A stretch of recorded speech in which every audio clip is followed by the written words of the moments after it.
అనేసరికి అందరికీ కూడా ఒక ఉత్సాహం. ఒక సినిమా హీరోగానే కాదు, రాజకీయ నాయకుడి కింద కూడా తనదైన శైలిలో ముందుకు దూసుకెళ్తున్న వ్యక్తి.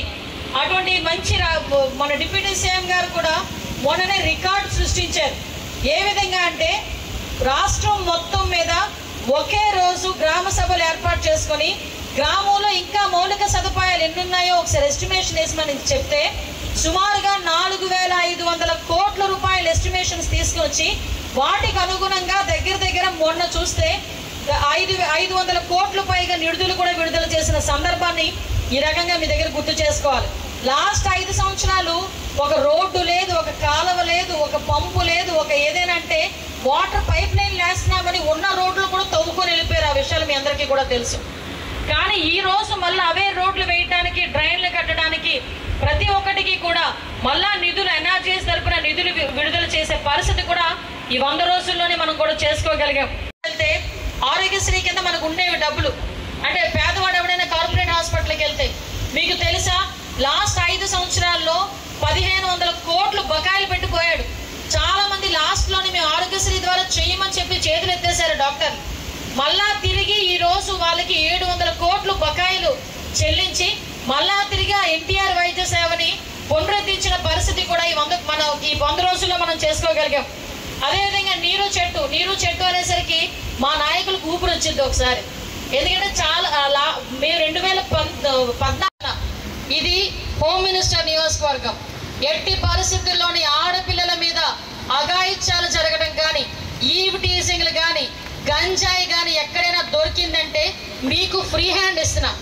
గంజాయి విషయంలో కానీ, ఈవ్ టీజింగ్ల విషయంలో కానీ, ఆడపిల్లల్ని అబ్యూసింగ్ చేసే విషయంలో కానీ, మందు విషయంలో కానీ, సారాల విషయంలో కానీ మా నాయకులు ఫోన్ చేసినా మీరు పనిచేయాల్సిన అవసరం లేదు. ఇది మన ప్రజల తరపు నుంచి మనం పోరాటం చేస్తున్నాం కాబట్టి నేను సభాముఖంగా చెప్తున్నా, దీన్ని ఇదే టేక్ ఇట్ గ్రాంటెడ్ గా తీసుకోండి. ఎందుకంటే గంజాయి విపరీతంగా పెరిగిపోయింది.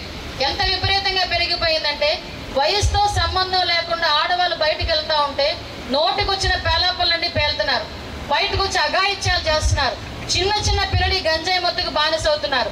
గంజాయి వచ్చిందన్న గ్రామాల్లోని వీలైతే మీరు స్పెషల్గా ఒక టాస్క్ ఫోర్స్ వేసుకోండి. డెఫినెట్ గా ఎట్టి పరిస్థితుల్లోని గంజాయి ఎట్టి పరిస్థితుల్లో ఏ గ్రామంలోనే ఉండే పరిస్థితి రాకూడదు.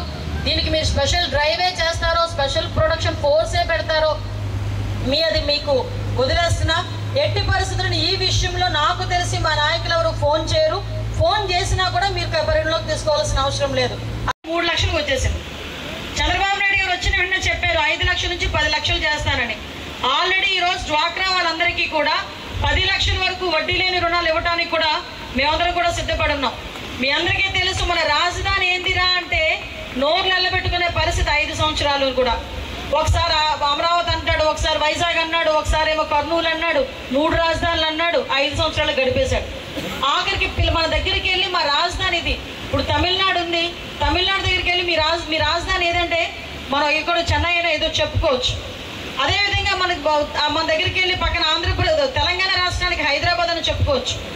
అటువంటిది మనకి ఆంధ్రప్రదేశ్ రాష్ట్రానికి రాజధాని ఏది అంటే ఏదో చెప్పుకోలేని పరిస్థితులు అయిపోయింది. కానీ ఈ రోజు మన చంద్రబాబు నాయుడు గారు వచ్చిన తర్వాత గుర్తింపు ఉండాలని మన ఢిల్లీ పెద్దలతో మాట్లాడి 15,000 కోట్ల రూపాయలు తీసుకొచ్చిన పరిస్థితి. ఎందుకు ఈ మాట చెప్తున్నానంటే జగన్మోహన్ రెడ్డి కూడా చాలా సార్లు ఢిల్లీ వెళ్ళాడు. ఎందుకయ్యా ఢిల్లీ వెళ్ళావంటే కేసులు మాఫీ చేసుకోవడానికి వెళ్ళాడు తప్పించి ఏ రోజు 1 రూపాయి తీసుకొచ్చి రాష్ట్రానికి పెట్టడానికి ఇవ్వలే. పోలవరం ఈ రోజు ఆ పోలవరం కనుక నిండుంటే మనకి దార్లపూడి దగ్గర ఆక్వాడక్ట్ కనుక పూర్తయిపోయి ఉంటే ఇటుపక్క చుట్టుపక్కల ఉన్న వాళ్ళు ఎవరికి కూడా సాగునీటికి ఇబ్బంది లేకుండా 2 పంటలు పండే పరిస్థితి కూడా మనందరి దగ్గర ఉండేది. కానీ ఈ రోజు ఆ పరిస్థితి మొన్న లాస్ట్ 5 సంవత్సరాలు పోలవరాన్ని మూలన కూర్చోబెట్టారు కాబట్టి ఈ రోజుకి కూడా ఆ పోలవరం పూర్తవలే.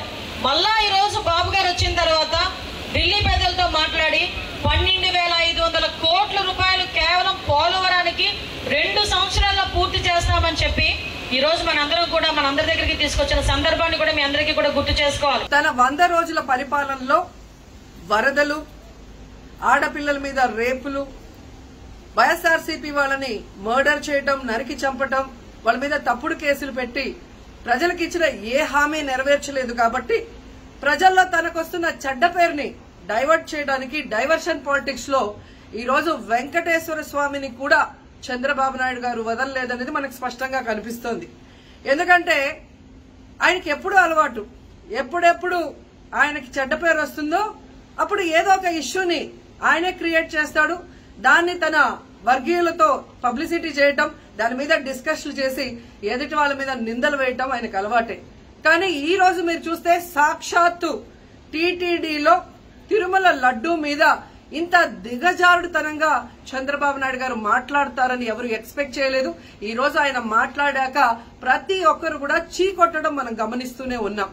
ఎందుకంటే సాక్షాత్తు చంద్రబాబు నాయుడు గారి కొడుకే చెప్పాడు టీటీడీలో ముఖ్యమంత్రికి ఎటువంటి సంబంధం ఉండదు అని.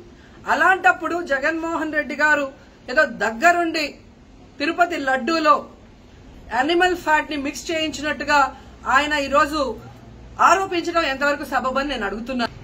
ఒక్కసారి మీరు గమనించండి, చంద్రబాబు నాయుడు గారు ముఖ్యమంత్రి అయిన తర్వాత జూన్ 21వ తేదీ ఈవోగా శ్యామలరావు గారు మరి అక్కడికి రావడం జరిగింది. నెయ్యి వాసన చూస్తూ లడ్డూలో స్వచ్ఛమైన నెయ్యిని మేము వినియోగిస్తున్నామని ఆయన చెప్పడం కూడా మీరు అందరూ గమనించుంటారు. జూలై 6వ తేదీ 12వ తేదీ 2 సార్లు ట్యాంకర్లది టెస్ట్ చేయడం జరిగింది. అందులో వెజిటబుల్ ఫ్యాట్ మిక్స్ అయింది కాబట్టి దాన్ని రిజెక్ట్ చేశాము, దాన్ని వాడలేదు అని శ్యామలరావు గారు చెప్పడం మనం అందరం కూడా గమనించాం. అలాంటిది 2 నెలల తర్వాత ఇప్పుడు చంద్రబాబు నాయుడు టీటీడీకి సంబంధించిన దాన్ని టీడీపీ ఆఫీసులో ప్రెస్ మీట్ పెట్టి ఇలా యానిమల్ ఫ్యాట్ కలిసింది అని ఒక నింద వేసినప్పుడు దాన్ని సమర్థిస్తూ మళ్లీ శ్యామలరావు గారితో ప్రెషర్ పెట్టి ప్రెస్ మీట్ పెట్టించి ఎలా మాట్లాడిచ్చారో మీ అందరూ కూడా గమనించారు.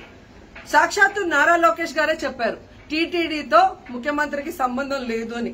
అలాంటప్పుడు జగన్ గారి మీద ఎలా నిందలేస్తారని నేను అడుగుతున్నా.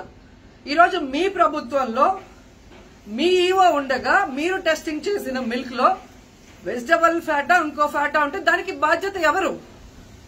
శ్యామలరావు గారా, లేదా ప్రభుత్వంలో ఉన్న చంద్రబాబు నాయుడు గారా, లేదా ఎవరు టీటీడీ బోర్డులో ఉన్న మెంబర్సా? సో ఇది ఒకసారి మనం ఆలోచించాల్సిన విషయం. అంటే ఈవో గారు తాను జాయిన్ అయినప్పుడు ఏం చెప్పాడు, ఈ రోజు చంద్రబాబు నాయుడు ప్రెషర్ పెట్టాక ఏం చెప్పాడు అనేది భక్తులందరూ కూడా గమనించాల్సిన విషయం. రెండవది మీరు చూస్తే చంద్రబాబు నాయుడు డైవర్షన్ పాలిటిక్స్ ఎప్పుడూ చేస్తుంటారు. అలాగే ఈ రోజు ఆ తిరుమల కొండ మీదకి జగనన్న అధికారంలో ఉన్నప్పుడు మోడీ గారు వచ్చారు, అమిత్ షా గారు వచ్చారు, ఎక్స్ సీజే రమణ గారు వచ్చారు, ప్రెసెంట్ సీజే గారు వచ్చారు. అంతెందుకు చంద్రబాబు నాయుడు ఫ్యామిలీతో సహా వెళ్లాడు, పవన్ కళ్యాణ్ గారు వెళ్లారు. లడ్డూలో ఏ మాత్రం రుచి తేడా ఉంటే ఆ రోజే వాళ్ళు కంప్లైంట్లు ఇచ్చుంటారుగా, ఎందుకు కంప్లైంట్లు ఇవ్వలేదు? ఇప్పుడు ఆ 5 సంవత్సరాల్లో ఏదో జరిగిందని నింద వేయటానికి ఈ రోజు టీటీడీని ఎంచుకొని తిరుమల తిరుపతి దేవస్థాన ప్రతిష్టను దిగజార్చడం ఎంతవరకు కరెక్ట్ అని భక్తులందరూ కూడా ఒకసారి ఆలోచించాల్సిన అవసరం ఉంది. అండ్ మూడోది, ఈ రోజు ఎవరైతే బీజేపీ నాయకులు కూడా మాట్లాడుతున్నారో వాళ్ళని నేను అడుగుతున్నా, ఇదే టీటీడీ బోర్డులో మెంబర్లుగా బీజేపీకి సంబంధించిన వాళ్ళు ఉన్నారు.